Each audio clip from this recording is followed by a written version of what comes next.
Aileen Wuornos murdered 7 men along Central Florida highways between 1989 and 1990.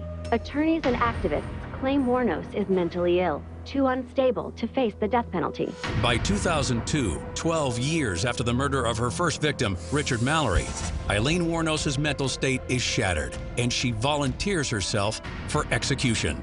She thought that the CIA was in on it. She thought there were transmitters in her food. I think she was sociopathic and psychotic and psychopathic.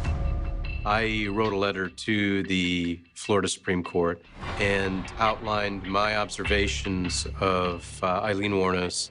I was pretty concerned with her behavior, and I felt that there was a competence issue.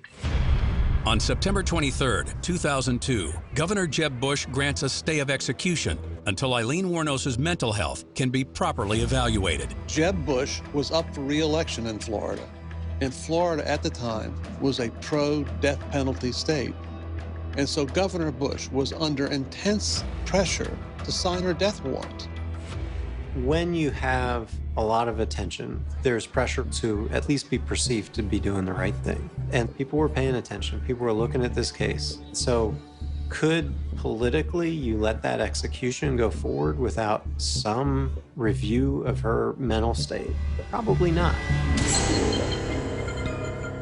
This stay of execution was Aileen's last chance.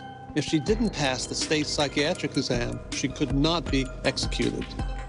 In Florida, you cannot execute somebody who's deemed mentally incompetent. Competence is an interesting area of the law because it's something that waxes and wanes.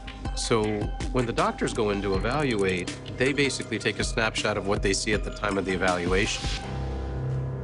After examination, a panel of 3 psychiatrists ruled Aileen Wuornos mentally competent to be executed, and the governor agreed. I don't believe we need more time, and I don't believe it would be appropriate, particularly for the family members of these victims, to have delayed for some reason that wasn't relevant to what the Supreme Court is looking at. Governor Jeb Bush signed the death warrant, and that was it.